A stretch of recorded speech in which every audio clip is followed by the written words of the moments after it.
Okay, so one of the things that's very interesting about our business is, to be honest with you,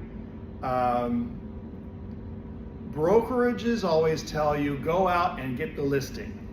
All right? Buyers are the fastest way to a paycheck. Getting people to move is really hard. We hate it, okay?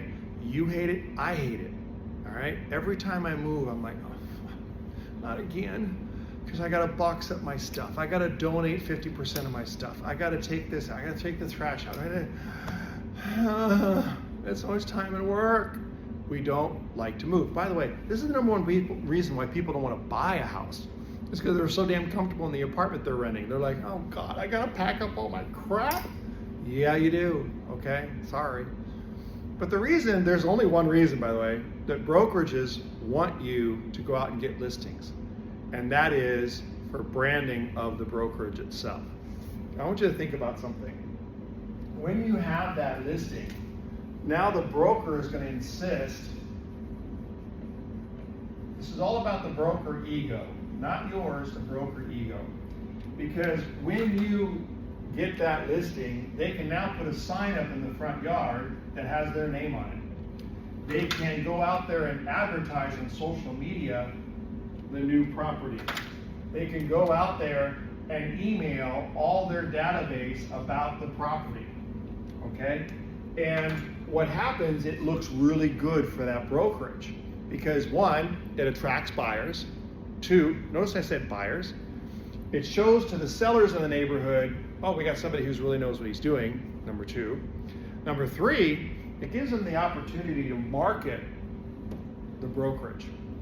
Yeah, they're marketing the property, but they're marketing the brokerage.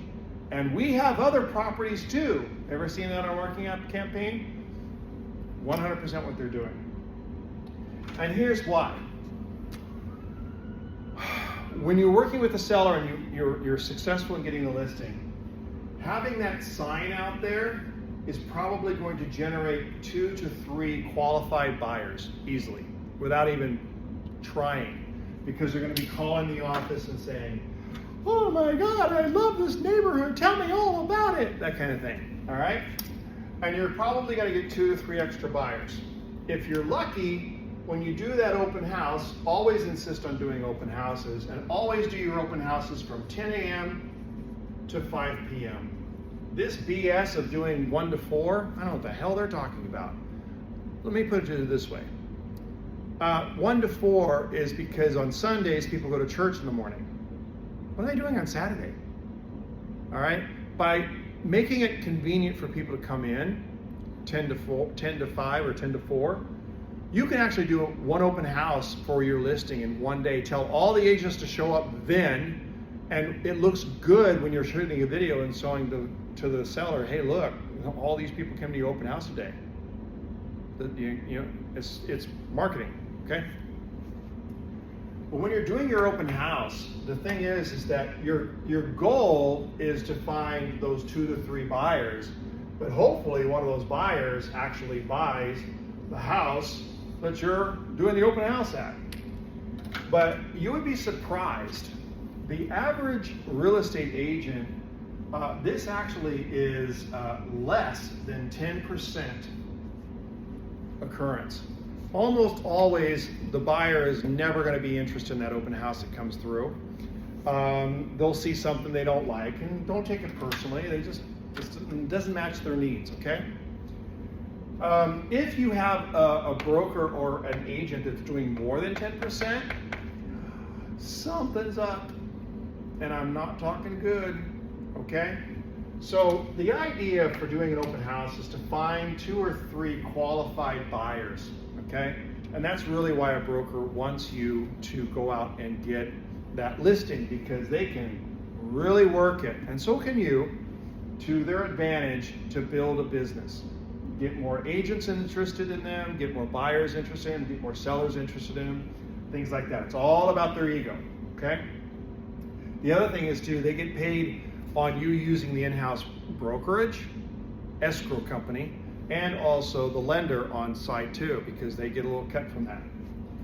That's one of the things. But when you're working with sellers, there's a few things that you have to do on your listing appointment. So this is about working with sellers, but this is also about what I just talked about. So what should you be taking to your listing appointment? Number one,